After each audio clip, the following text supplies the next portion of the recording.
अब देखिए पद्यांश नंबर बेटा तीसरा। क्यों हुक पड़ी वेदना बोझ वाली सी, कोकिल बोलो तो क्या लूटा। फिर कवि देखिए पूरा का पूरा जो पूरी की पूरी जो कविता है ना बेटा, इसमें प्रश्न अलंकार, प्रश्न पूछ रहा है, प्रश्न कर रहा है। क्यों हुक पड़ी कि हे कोयल, इस आधी रात के समय जब सभी व्यक्ति सोए पड़े हैं, सुप्त अवस्था में हैं, तो तू ही क्यों जाग रही है वेदना बोझ वाली सी। हे कोयल, तुझे देखकर ऐसा लगता है कि जैसे तुझे भी किसी पीड़ा ने दबा लिया है। बोझ वाली सी अर्थात उपमालंकार यहाँ पर दे दिया बेटा कि ऐसा लगता है जैसे तुझ पर भी अत्यधिक पीड़ा है, तुझे भी वेदना ने दबा रखा है, तुझे भी दुखों ने घेर रखा है, तुझ पर अत्यधिक दुख है। कोकिल बोलो तो, हे कोयल बताओ तो सही कि क्या लूटा, किस आधी रात के समय कि तुम्हारा किसी ने क्या लूट लिया है, हे कोयल बोलो तो। अब देखिए मृदुल वैभव की रखवाली सी, कोकिल बोलो तो। तीन पंक्तियों की छोटी छोटी पंक्तियों की देखिए। मृदुल होता है कोमल, वैभव धन संपदा, रखवाली सी फिर उपमा रखवाली के समान, कोकिल बोलो तो, हे कोयल बताओ तो। फिर कवि कहता है कि हे कोयल, ऐसा लगता है जिस प्रकार कोई पहरेदार धन संपत्ति की रक्षा करते हैं, धन दौलत की रक्षा करते हैं, ऐसे ही मृदुल वैभव यानी तुम कोमल हो, धन संपदा की रखवाली के समान प्रतीत हो रही हो। ऐसा लगता है कि तुम भी किसी धन दौलत की रक्षा कर रही हो, सुरक्षा कर रही हो। हे कोयल बोलो तो, तुम कौन सी धन संपदा की सुरक्षा कर रही हो। फिर आगे देखिए, क्या हुई बावली अर्धरात्रि को चीखी, कोकिल बोलो तो। क्या हुई बावली, बावली का अर्थ है पागल हो जाना, कि हे कोयल इस आधी रात के समय तू आकर चीख रही है, क्या तू पागल हो गई है। अर्धरात्रि को चीखी, इस आधी रात के समय जो तू आकर चीख रही है, जिस समय सभी सुप्त अवस्था में है, सोए पड़े हैं, तू ही क्यों चिल्ला रही है। हे कोयल बताओ तो, क्या तुम पागल हो गई हो। किस दावानल की ज्वालाएं हैं दिखी, कोकिल बोलो तो। दावानल देखिए मैंने बताया था जंगल की आग, यहाँ पर क्रांति का भाव प्रकट कर दिया कवि ने कि हे कोयल बता, किस दावानल की, तुझे कौन से वन में लगने वाली आग की लपटें, ज्वालाएं लपटें दिखाई दे गई है। हे कोयल तुझे कौन से वन में लगने वाली आग की लपटें दिखाई दे गई हैं, जो इस अर्धरात्रि के समय, आधी रात के समय आकर तू चीख रही है, बोल रही है। हे कोयल बोलो तो, कि अर्थात यहाँ पर जंगल की आग, वन की आग से क्या तात्पर्य है, क्रांति से, कि हे कोयल तुझे संसार में कौन सी क्रांति के आने की सूचना मिल गई है, या तू संसार में कौन सी क्रांति लेकर आना चाहती है। हे कोयल बताओ तो सही। अब देखिए आगे, क्या देख न सकती जंजीरों का गहना, हथकड़ियाँ क्यों यह ब्रिटिश राज का गहना। फिर कोयल को देखिए, क्या देख न सकती जंजीरों का गहना, हथकड़ियाँ क्यों यह ब्रिटिश राज का गहना, कोल्लू का चर रखूं जीवन की तान, गिट्टी पर उंगलियों ने लिखे गान, हूँ मोट खींचता लगा पेट पर जुआ, हूँ मोट खींचता लगा पेट पर जुआ, खाली करता हूँ ब्रिटिश अकड़ का कुआं, दिन में करुणा क्यों जगे रुलाने वाली, इसलिए रात में गजब ढा रही आली। मीनिंग देखिए बेटा ध्यान से एक एक पंक्ति को, फिर पूरी की पूरी कविता मैंने कहा प्रश्न अलंकार शैली है ये पूरी। क्या देख न सकती जंजीरों का गहना, अर्थात जो अंग्रेजी शासन था ना वो भारतीयों पर क्या कर देता, जो जेल के अंदर होते थे उन्हें बांध दिया जाता था, उन्हें हथकड़ी लगाई जाती थी, उनके पैरों को भी बांध दिया जाता था।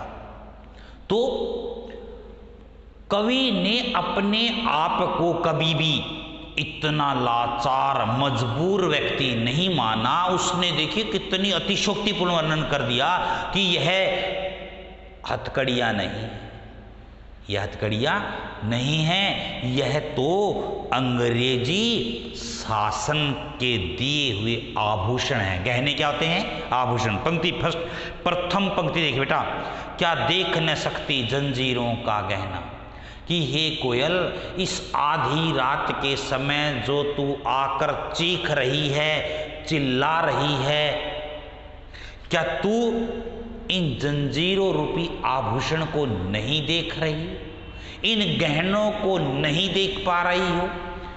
हथकड़ियाँ क्यों, यह ब्रिटिश राज का गहना, कि ये जो मैंने अपने हाथों में, अपने शरीर में, अपने पैरों में पहन रखी हैं, यह हथकड़ियाँ नहीं हैं, यह तो अंग्रेजी ब्रिटिश राज का गहना, अंग्रेजी शासन के दिए हुए आभूषण हैं, गहने हैं। कोहलू का चर्रक तो जीवन की तान, बेटा इसने फिर कह दिया कोहलू का चर्रक, अर्थात जो जेल के अंदर कैदी होते हैं उनसे काम करवाया जाता है, उन्हें खाली नहीं रखा जाता। तो इसने भी ये कहा है कि कोहलू का चर्रक, अर्थात कोहलू से निकलने वाली चर्रक की ध्वनि जीवन की तान है, मेरे जीवन का संगीत बन गई है। देखिए बेटा परतंत्र और स्वतंत्र व्यक्ति में यही अंतर होता है। स्वतंत्र जो व्यक्ति होता है कहीं भी आ जा सकता है, मधुर संगीत सुन सकता है, कहीं पर भी वनों में कहीं पर भी अच्छी जगह पर भ्रमण कर सकता है। लेकिन जो जेल के अंदर कैदी है ना, उनसे उन चार दीवारी के अंदर रहना पड़ता है, उनसे काम भी रहता है। यही तो कहा है कोहलू से निकलने वाली चर्रक की ध्वनि मेरे जीवन की तान, मेरे जीवन का संगीत बन गई है। फिर कहा है गिट्टी पर अंगुलियों ने लिखे गान, अर्थात पत्थरों पर भी मेरी उंगलियों ने क्या लिख दिए हैं? मधुर गान लिख दिए, मधुर गीत लिख दिए हैं। इसके कहने का भाव ये है कि जेल के अंदर जो मैं पत्थर तोड़ रहा हूँ, अर्थात उन पत्थरों के तोड़ने से मेरे इन हाथों पर ये आठे पर गांठे पड़ जाना, उंगलियों पर लिखे गाने, अर्थात चिन्हित हो जाना कोई निशान, तो उसको कहा है इन्होंने कि गांठें पड़ गई हैं, कि इन पत्थरों के तोड़ने से मेरे हाथों में जो ऐंठन हो गई है, अर्थ से मैंने इन पत्थरों पर मधुर संगीत लिख दिया है। हूँ मोट खींचता लगा पेट पर जुआ, बेटा जिस प्रकार आपने मवेशी पशु देखे हैं, पालतू पशु, उनके पेट पर ना एक चमड़े का पट्टा बांध दिया जाता है, और वो यानी घोड़ा गाड़ी, छकड़ा गाड़ी इनमें जोड़ दी जाती हैं और वो उन्हें खींचते हुए ले जाते हैं, अर्थात अपने पेट के प्रभाव के कारण। तो इसने कहा है पेट पर लगा जुआ, अर्थात पेट पर ऐसे उस पट्टे को लेकर खींचना। तो इसने यही कहा है हूँ मोट खींचता लगा पेट पर जुआ, यानी मैं अपने पेट पर जुए को लगाकर भारी भरकम चक्की को चला रहा हूँ, खाली करता हूँ ब्रिटिश अकड़ का कुआं। इस चक्की को चलाने से, ऐसा करने से मैं अंग्रेजी शासन के अहंकार को, घमंड को, दर्प को समाप्त कर रहा हूँ। अकड़ का कुआ, अर्थात जो अंग्रेजी शासन अहंकार में है ना कि हम इसके अहंकार को तोड़ देंगे, उसके अहंकार को नहीं तोड़ सकते। उसने कहा कि मैंने अंग्रेजी शासन के अहंकार रूपी कुएं को खाली कर दिया है। दिन में करुणा क्यों जगे रुलाने वाली, हे कोयल तुम्हारे मन में मेरे प्रति दया के भाव क्यों जागृत हो गए, जो इस आधी रात के समय तू चीख रही है, चिल्ला रही है, जबकि यह अंग्रेजी शासन तो मुझे रुला रहा है। इसलिए रात में गजब ढा रही आली, इसलिए इस आधी रात के समय हे सखी तू भी मुझे पीड़ा क्यों पहुंचा रही है, क्योंकि यह अंग्रेजी शासन तो मुझे पीड़ा दे ही रहा है। अब देखिए कवि के कहने का भाव ये है बेटा कि उसने कभी भी अंग्रेजों की दी हुई हथकड़ियों को यानी बंधन नहीं माना, उसने उन्हें आभूषण की संज्ञा दी। और जो पेट पर जुआ लगाकर खींचता था, इससे अंग्रेजी शासन के अहंकार को समाप्त कर दिया। और जिसके प्रति दया भाव होने चाहिए, रुलाने वाले अर्थात ये संसार जो उसे पीड़ा दे रहा था, इसलिए रात के समय मैं सोना चाहता हूँ, तो हे कोयल तू रात के समय आकर चीख पड़ी, हे सखी तू आकर चीख रही है, हे कोयल बताओ तो तुझे कौन सी वेदना ने दबा लिया, अर्थात कौन सी पीड़ा तुझे, अर्थात इस आधी रात के समय हे कोयल तू भी मुझे चीख कर मुझे पीड़ा पहुंचा रही है, तेरे चीखने से मुझे अत्यधिक दुख हो रहा है।